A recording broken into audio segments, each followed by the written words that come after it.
I arrived at the Willow Creek Estate's annual HOA Gala alone, my sensible flats clicking against the perfectly paved community path that wound between rows of identical two-story homes, with matching beige siding and not a single blade of grass out of place. The setting sun painted the manicured lawns in that fake golden glow everyone kept calling absolutely breathtaking. The scent of overpriced catering barbecue mixed with the chemical tang of fresh mulch and those stupid HOA-approved lavender bushes that no one was allowed to touch without written permission. Then I saw him. My plastic cup of watered-down punch slipped from my fingers and splattered across my khaki skirt. Grandpa Walter sat hunched at a folding card table shoved behind the rented event tents, right next to the overflowing recycling bins labeled "No Personal Trash." HOA Rule 4.2. At 84, the man who had literally bulldozed this entire neighborhood out of rocky farmland 40 years ago looked smaller than ever, his shoulders curved under the cheap plastic tablecloth that clashed with every crisp white linen on the VIP tables 20 feet away. "Emily, you made it." HOA President Linda's voice floated out like fake crystal as she schmoozed a cluster of neighbors near the photo backdrop. She didn't even glance my direction. Yes, Walter insisted on coming despite his condition. Her laugh tinkled exactly like the HOA fine she loved mailing out. You know how stubborn the older generation can be. She deliberately kept her back to Grandpa's sad little corner while her diamond tennis bracelet caught the light like it was trying to blind anyone who might notice the truth. My mind flashed back 3 months to the last mandatory HOA town hall dinner. We had all sat around Linda's oversized mahogany table while Grandpa told stories about clearing the land with nothing but a rented backhoe and sheer stubbornness. "Started with rocks and dreams," he'd said, eyes shining.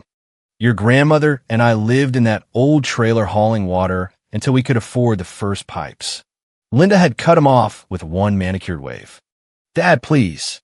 These outdated tales make us sound like hillbillies." The Harrington name means prestige now. I had spoken up quietly. "I'd like to hear more, Grandpa." Linda's eyes had gone ice cold. "Always clinging to the past instead of our future, Emily." As Grandpa left that night, he had winked at me and whispered, "Patience outlasts pride," before kissing my cheek.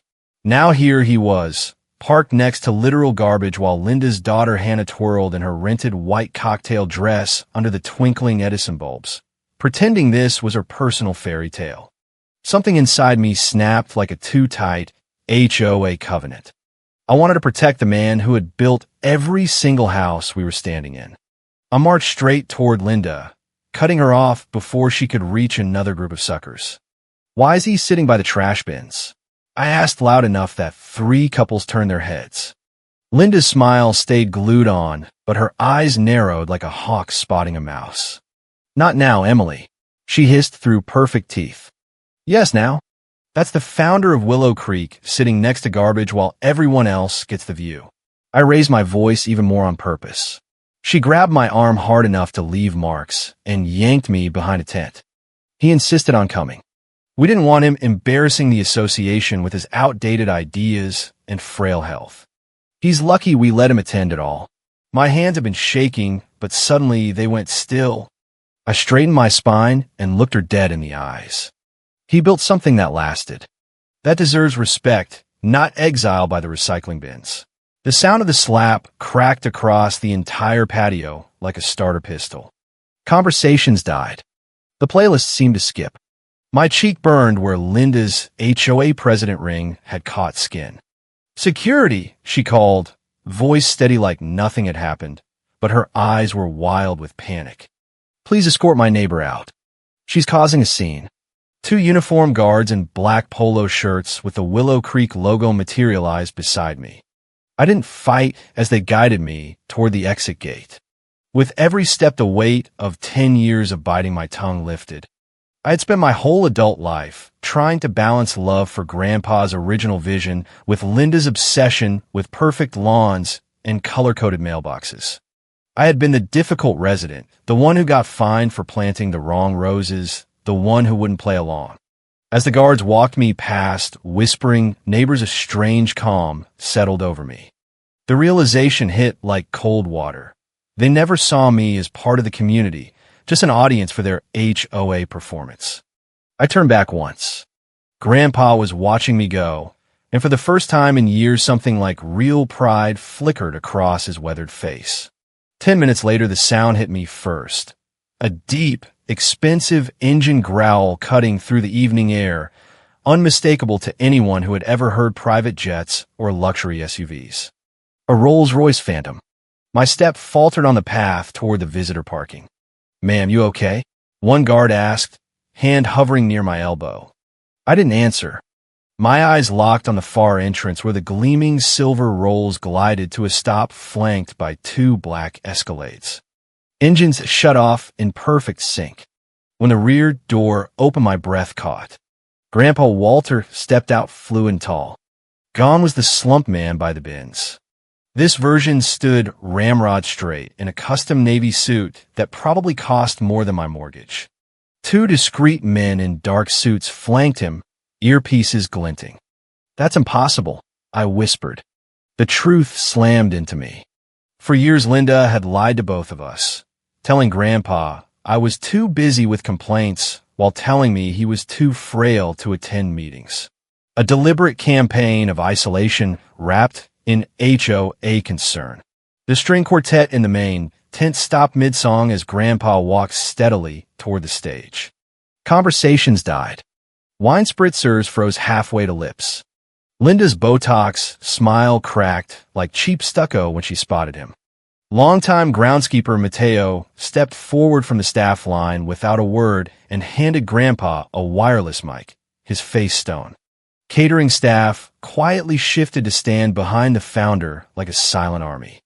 I apologized for interrupting the festivities. Grandpa's voice rang clear and strong across the stunned crowd. But there seems to be some confusion about my health in this beautiful community I built. Linda tugged at her pearl necklace while her knuckles went white around her champagne flute. "First, congratulations to my granddaughter Hannah and her new husband Jason on whatever this is. You picked a magnificent venue, though I was surprised you booked it through Harrington Legacy Holdings, my holding company." Gasps rippled like a wave of overdue fines. Hannah's mouth dropped open. Jason's eyes darted for the nearest exit. "Yes, this entire neighborhood has been in my portfolio for 4 decades. Grandpa's tone stayed pleasant, but his eyes hardened like reinforced concrete. "What troubles me more is learning that for years, certain board members have been systematically lying to both Emily and myself about our relationship with each other." My throat tightened as decades of missed block parties and Grandpa's too tired excuses suddenly made horrible sense. My rage grew with every second. Across the lawn, Hannah's perfect night began crumbling in real time. Several big-name residents started whispering and gathering purses. Linda's husband, Carl, slipped away, phone already at his ear, doing damage control. The carefully curated image of generational HOA success fractured under the weight of exposed lies. I should have felt pure vindication watching it all collapse. Instead, unexpected guilt twisted in my gut. Hannah didn't deserve her gala ruined, no matter how complicit she had been. Her tear-streaked mascara and trembling hands cut through my satisfaction, leaving something messier behind. If I stood with Grandpa, I finally gained the only real community I had ever known. But at what cost to everyone else? The gala disintegrated as guests made polite but frantic exits.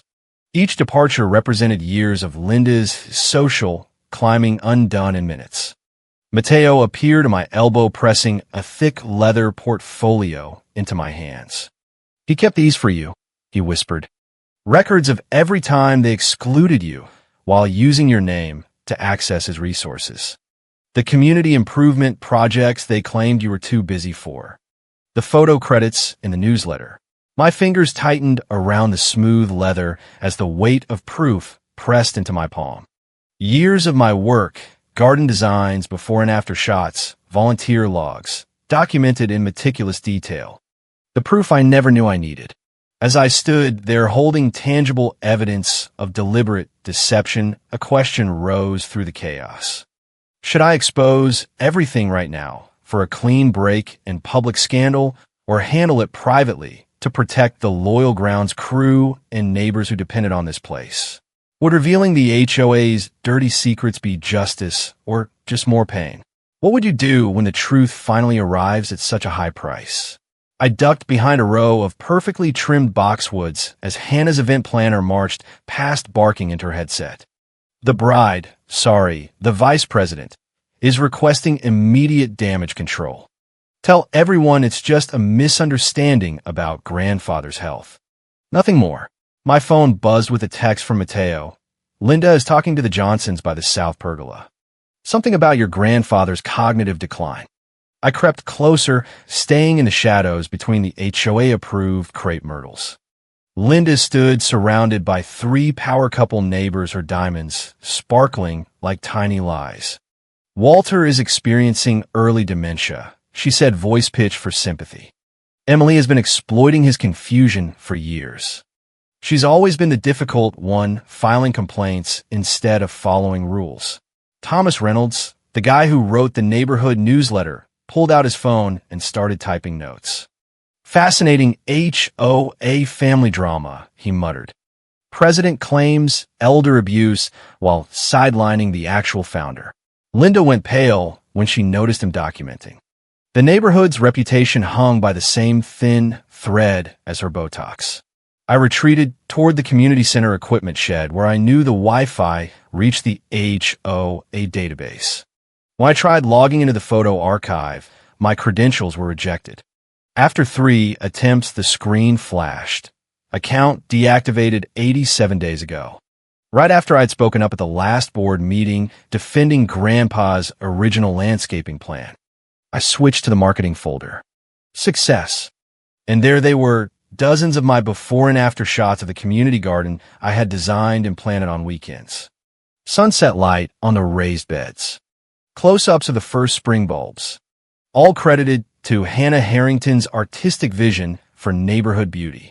Years of my unpaid labor, my perspective, my actual sweat stolen and rebranded. My throat tightened as I scrolled. The soil amendment spreadsheets, I had created the irrigation schedules. I had tracked everything presented as Hannah's profound understanding of suburban harmony. They did the same to your documentation of the drainage issues last spring, came a quiet voice behind me. Mateo stood in the doorway, weathered face-tight with concern. When the investors from a management company visited, Hannah presented your binder as her own research project. How long has this been happening? I asked, voice barely above a whisper. Years, Miss Emily. But some of us remember who actually showed up when the board was busy at country clubs. He handed me a small spiral notebook. Karma Miguel and I have been keeping records.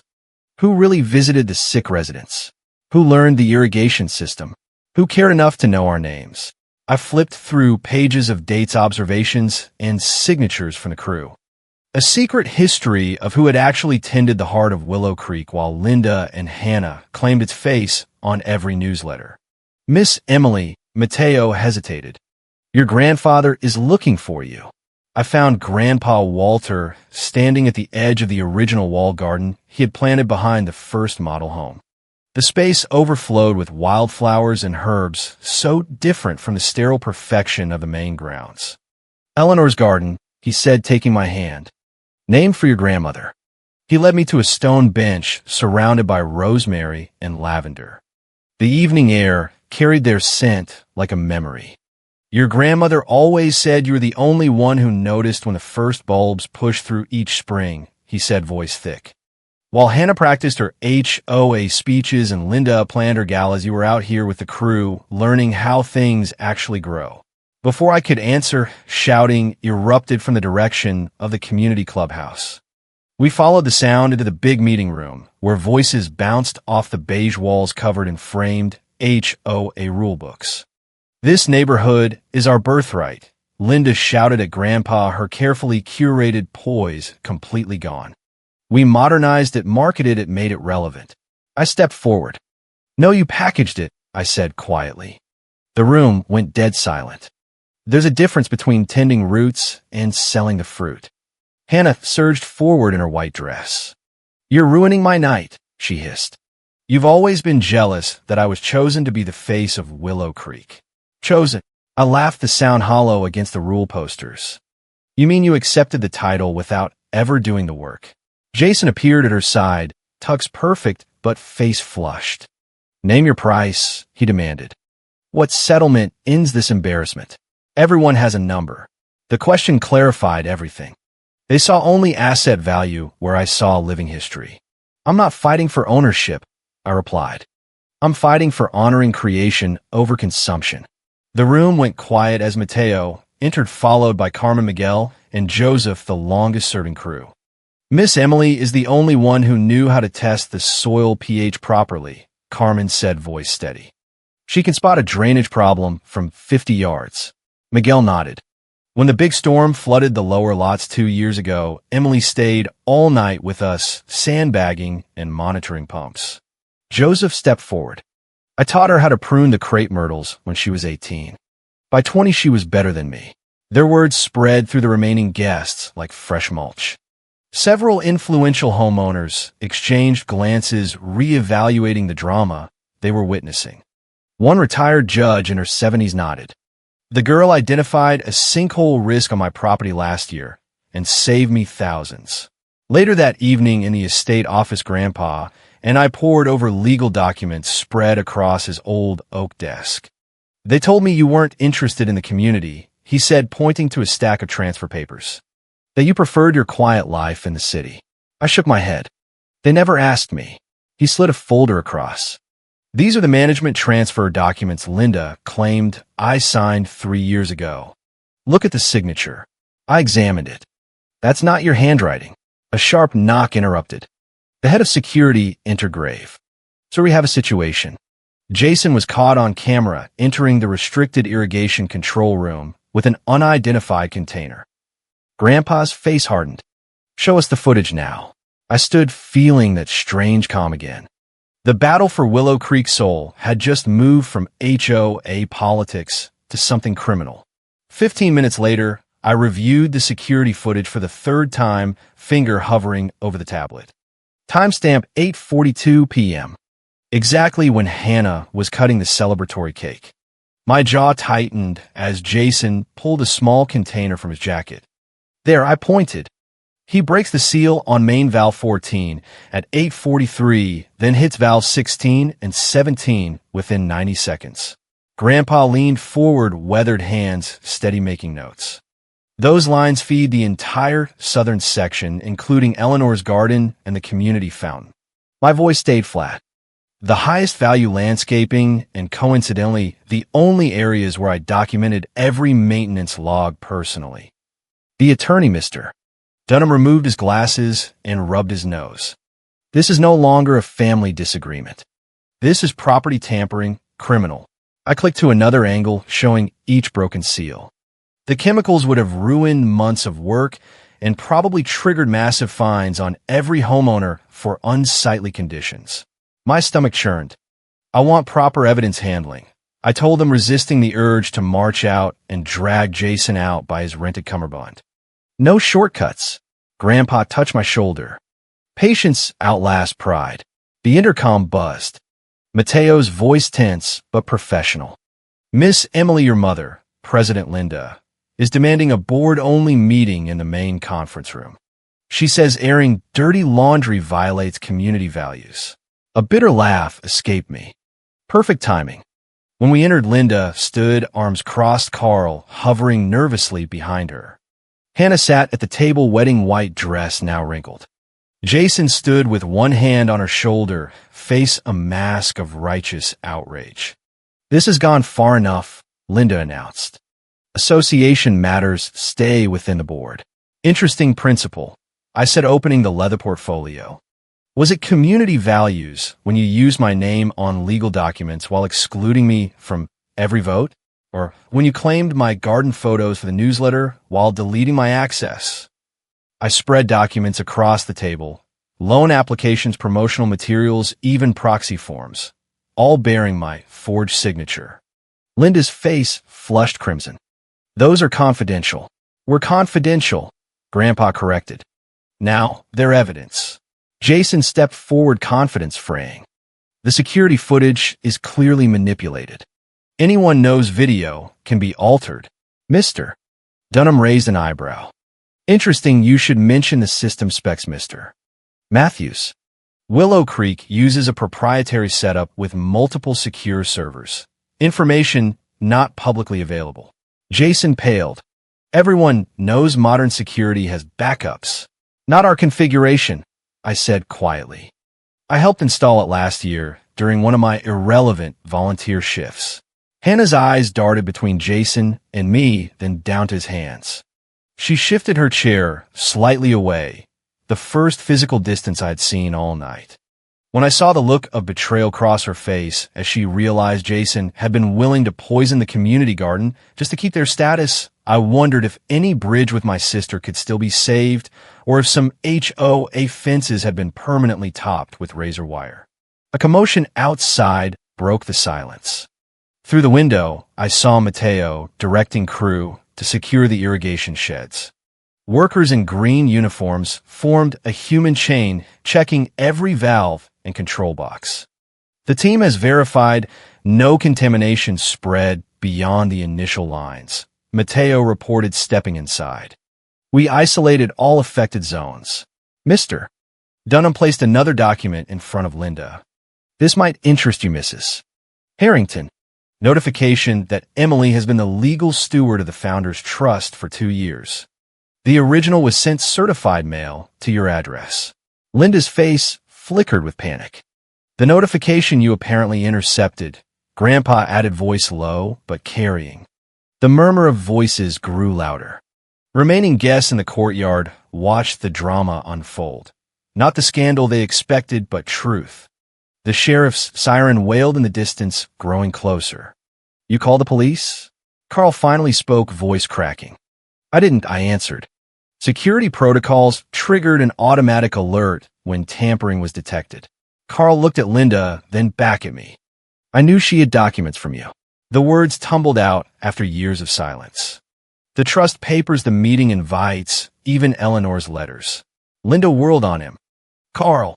Through the windows, guests discreetly gathered belongings, making excuses. Linda's carefully cultivated network fractured in real time. Grandpa rose slowly. I think it's time I address the remaining residents and staff about Willow Creek's future, don't you? The last rays of sunset caught the crystal water glass in his hand, casting rainbow fragments across the room, illuminating truths hidden too long behind rulebooks and fines. 10 minutes later, after the chaos they had created, Linda cornered me near the conference room entrance, her designer suit wrinkled for the first time ever. Her manicured hands shook as she gripped my elbow. Emily, be reasonable. We can share stewardship with Hannah. Keep this in the family without embarrassing legal proceedings. Behind her, Carl hovered by the vintage community map, phone pressed to his ear, nervously adjusting his collar. Through the window, I spotted Hannah, sitting alone on a bench, mascara-streaked, scrolling flight options. I could contest Walter's competency in court. Linda continued, desperation leaking through. You know how these things drag on for years. Jason appeared at her side, tucks wilted. I was just following board wishes, he insisted, eyes darting toward the security team with Grandpa. Your mother made decisions she thought best for everyone. I took a deep breath, feeling strangely calm. For years I had prepared for this moment without knowing it would arrive. I've been taking landscape architecture courses for 8 years, I said, opening the leather portfolio. Online at first, then weekend intensives, whenever I told you I was working late. Linda's eyebrows rose as I spread certification documents across the antique credenza. Next came my journals, dozens of them filled with detailed notes on soil tests, seasonal changes, and drainage solutions dating back to my college years. You thought I was taking photos as a hobby? I continued, turning pages of technical diagrams and weather analyses. I was documenting everything that actually matters here. Grandpa approached, carrying a weather tin box. Found this right where Eleanor said you would, he said, placing it in my hands under the old rose trellis. Inside were handwritten expansion plans and my grandmother's flowing script detailing slopes and sun exposure with margin notes. Eastern garden for Emily, the only one who ever asked about the soil.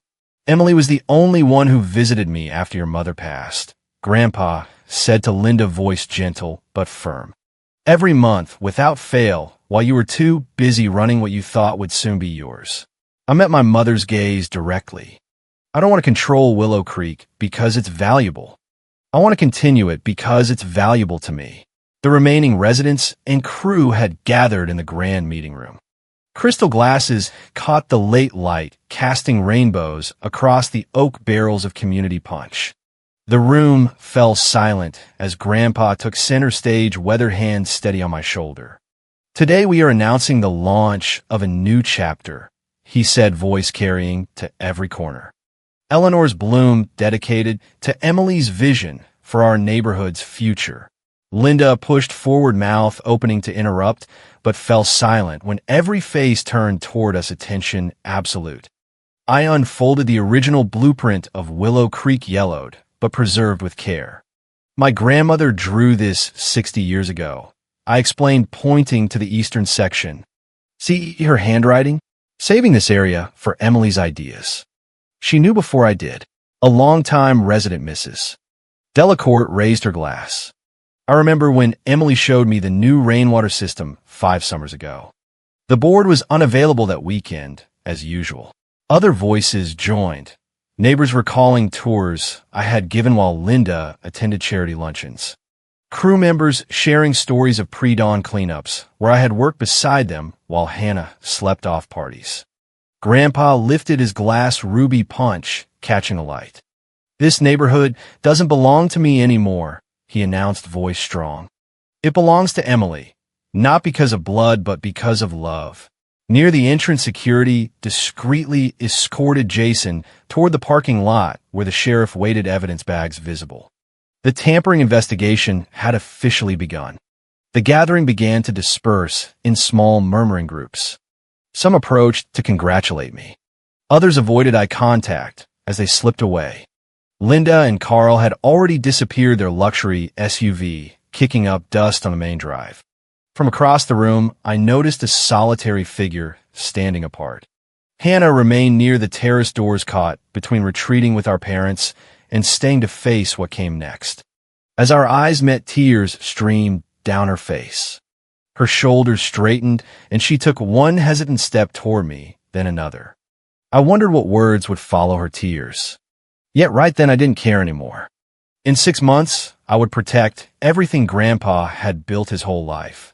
6 months later, I stood tall among the neat rows of the newly redesigned community garden, my voice carrying confidently across the attentive group of landscape experts and residents gathered for the first public tour. The eastern slope receives morning sun, but afternoon shade from those hills, I explained, pointing toward the ridgeline. We've incorporated sustainable drainage that reduces runoff by 30% while improving every plant's health.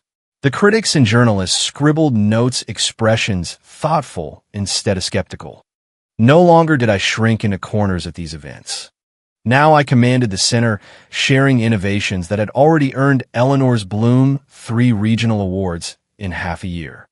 Miss Emily, called a reporter from Suburban Living. Your sustainable approach seems to honor the founder's original vision while embracing modern methods. Was that intentional? I smiled, noticing my photograph prominently displayed on the latest newsletter, credit correctly given beneath an image of sunrise over the garden. How different from when Hannah's face had graced every cover, claiming work she never did. The best neighborhoods, I answered, grow from conversations between past wisdom and future potential.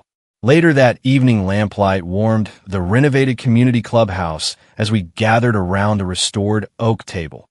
The same one where months ago Linda had silenced Grandpa's stories of building Willow Creek from nothing. The difference felt almost surreal.